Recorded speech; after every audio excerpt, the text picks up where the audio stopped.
अहिले पढिरहेका छौँ test of significance T test for अहिले हामीले पढिरहेका छौँ टी टेस्ट फर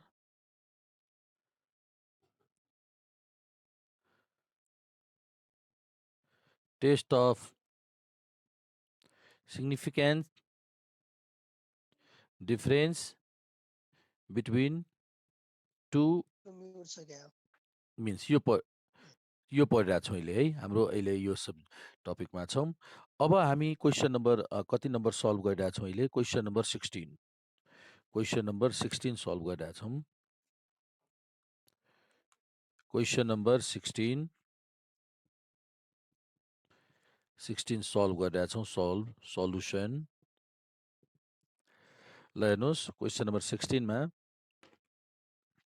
के भनेको छ। क्वेसन नम्बर 16 मा के दिएको छ हेर्नुहोस्। The mean of two random sample size दिएको छ दुईटा मिन पनि दिएको छ। The sum of square of deviation first can the sum of square of deviation from their mean also given can the sample be consider to have been drawn from large population with same mean. त दुईटा स्याम्पल छ। First sample अनि second sample दुईटा sample यहाँ information हामीसँग दिएको छ। अब दुईटामा फर्स्ट स्याम्पलको इन्फर्मेसन के छ। फर्स्ट स्याम्पल साइज दिएको छ 9, सेकेन्ड स्याम्पल साइज इज 7। हेर्नुहोस् स्मल स्याम्पल दिएको छ। यहीँनिर 900 र 700 भएको भए जेड टेस्ट प्रयोग गर्थ्यौँ सेम क्वेसनमा। त स्याम्पल साइज नै सानो भएकोले हामीले टी टेस्ट प्रयोग गरिरहेका छौँ। र मिन दिएको छ यहाँ मिन पनि फर्स्टको दिएको छ 196.42 र यसको मिन दिएको छ मिन एभाइलेबल छ 198.82 भयो। Sum of square of deviation दिएको छ। यसको sum of square of deviation दिएको छ कति छ 26.94। यसको sum of square of deviation x2 को पनि हामीसँग एभाइलेबल छ र यो कति हो त 18.73 यो दिएको छ दुइटै। अब यसबाट हामीले एसपी स्क्वायर क्याल्कुलेट गर्न सक्छौँ।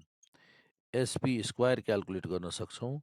Summation x1 bar square plus summation x2 minus x2 bar square upon n1 plus n2 minus 2 substitute गर्नुहोस् 26.94 plus 18.73 upon n1 9 plus 7 minus 2। अब यसको भ्यालु एसपी स्क्वायर क्याल्कुलेट गर्नुहोस् त 26 क्याल्कुलेट गर्नुहोस् र भन्नुहोस् त 26.4 प्लस 18.73 कति भयो माथि 45.67 upon 14 divide by 14 equals to कति भयो त 3.26 एसपी यसको भयो ल यो भ्यालु 3.26 आयो। ल एसपी स्क्वायर आइसक्यो। अब टेस्ट स्ट्याटिस्टिकको लागि हामीसँग भ्यालु एभाइलेबल भइसक्यो।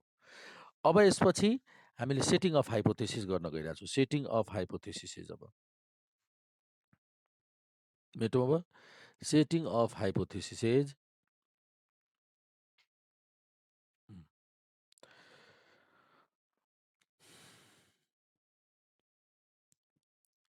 Setting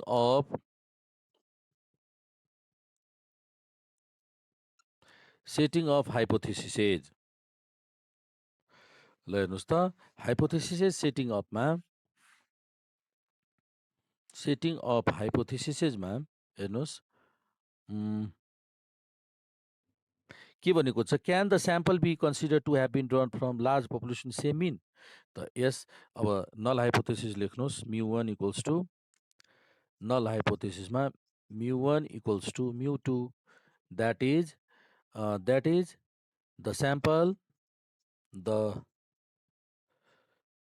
sample can be considered to have, यो हामीले क्वेसनकै ल्याङ्ग्वेज लेखिरहेछौँ। To have been drawn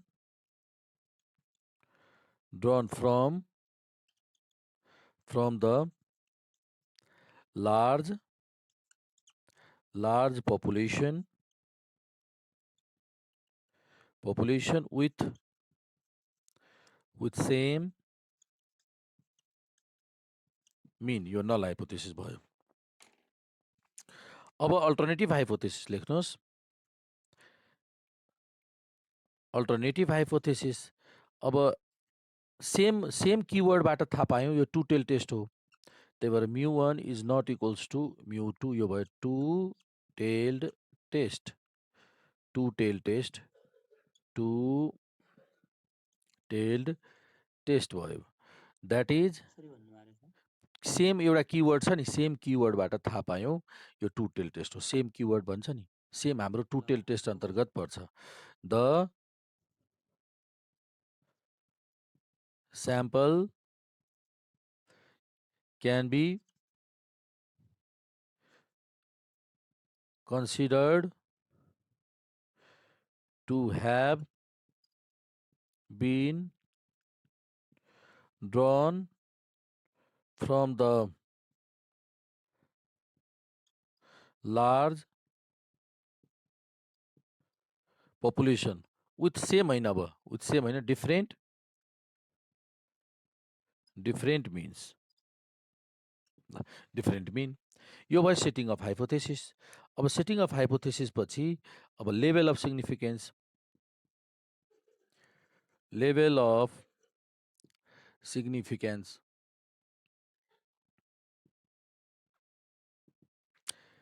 level of सिग्निफिकेन्समा हेर्नुहोस्, लेभल अफ सिग्निफिकेन्समा यहाँ दिएको छ कि छैन? छैन। त इट इज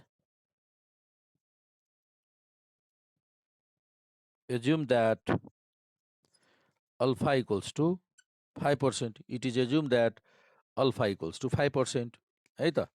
ल अब सेटिङ अफ हाइपोथेसिस लेखिसक्यौँ नलाई। अनि अब टेस्ट स्ट्याटिस्टिक, यसपछि छ के अरे टेस्ट क्रिटिकल भ्यालु कि टेस्ट स्ट्याटिस्टिक होइन, test statistic, test statistic. Test statistic अन्डरमा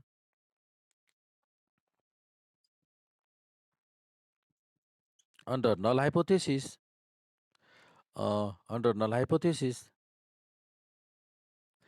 t equals to के छ फर्मुला हाम्रो, t equals to x1 bar, t equals to x1 bar minus x2 bar upon square root sp square 1 by n1 plus 1 by n2। ल अब value substitute गर्नुहोस्। x1 बार कति छ हामीसँग? x1 bar 196.42 minus x2 bar 198.82 upon square root SP स्क्वायरको value कति calculate गरेको थियौँ भन्नुहोस् त? एसपी स्क्वायरको भ्यालु 2.26। ल अब यसको क्याल्कुलेसन गर 3.26। अब क्याल्कुलेटेड टी भन्नुहोस् त कति हुन्छ? क्याल्कुलेटेड टी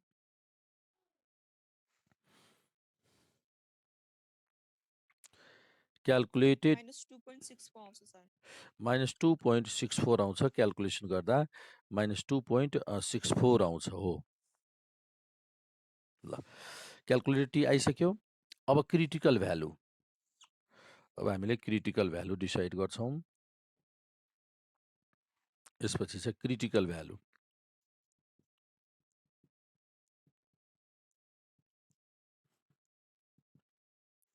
क्रिटिकल भ्यालुमा पहिला डिग्री फ्रिडम हिसाब गर्छौँ। Degree of freedom, degree freedom भनेको n1 प्लस n2 माइनस 2 लेखेको थियौँ। n1 कति छ? 9 प्लस 7 माइनस 2 14 भयो। एन्ड फर टेबुलेटेड टी को भ्यालु कति यो 5% लेभल अफ सिग्निफिकेन्समा डिग्री फ्रिडम 14 मा कति फेरि भन्नुस् त 2.145 सर 2.145 टेबुलेटेड भ्यालु हामीले हेर्न सक्छौँ 2.145 है ल टेबुलेटेड भ्यालु भयो टेबलमा टी टेबलमा हेर्न सक्छौँ 2 टेल टेस्टमा सक्छौँ डिसिजन लेखौँ तब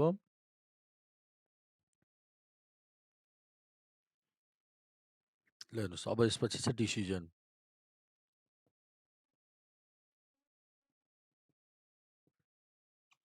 डिसिजनमा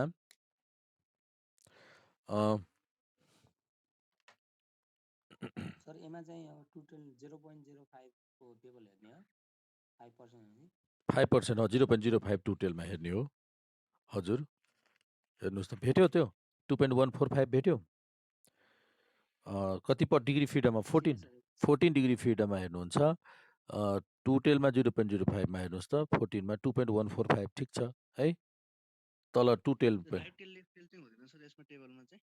छ त एउटै टेल वान टेल भएपछि पुग्छ राइट टेल र लेफ्ट टेलको लागि एउटै भ्यालु हुन्छ यो टेबलमा त्यही भएर राइट टेल लेफ्ट टेल छुट्याएर नदिएर एकैचोटि वान टेल राखिदिएको छ बुझ्नुभयो अब डिसिजनमा हेर्नुहोस् त हामीसँग क्यालकुलेटेड टीको भ्यालु छ क्यालकुलेटेड टी दिएको छ कति माइनस पोजिटिभ भ्यालु लिन्छौँ त्यही भएर 2.64 एन्ड टेबुलेटेड टीको एब्सोल्युट भ्यालु 2.145 त हियर क्यालकुलेटेड भ्यालु टी चाहिँ टेबुलेटेड भन्दा बढी छ so H1 is accepted. This indicates that, this shows that, यसले के देखाउँछ H1 एक्सेप्ट छ यसको मिनिङ के भयो H1 एक्सेप्टेड भन्नुको अर्थ यो डिफरेन्ट मिनबाट लिएको छ this shows that the sample has been drawn large population with different mean